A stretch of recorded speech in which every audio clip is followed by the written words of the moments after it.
Sir ಏನಾಯ್ತು? Petrol ಕಾರಿನಾ? ಎಲ್ಲಿದೆ petrol bunk ಇದೆಯಾ ಮುಂದೆ?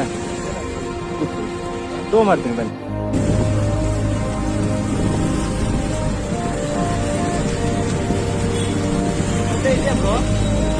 ಗೊತ್ತಿಲ್ಲ ಬ್ರೋ, ಮ್ಯಾಪ್ ಅಲ್ಲಿ ನೋಡಿದ್ರಾ?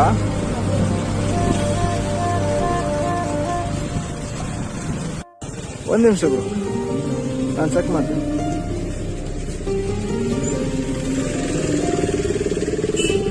ಮುಂದೆ ಇದೆಯಾ? ಇಲ್ಲಿ ಲೆಫ್ಟಾ? ಹಾಂ, ಓಕೆ. ಇಲ್ಲ ಫಸ್ಟ್ ಲೆಫ್ಟ್ ಅಲ್ಲ sir? Okay, thank you sir. Signal left ಅಲ್ಲ, ಅದು ಸಿಗ್ನಲ್ ಆದ್ಮೇಲೆ. ಓಕೆ.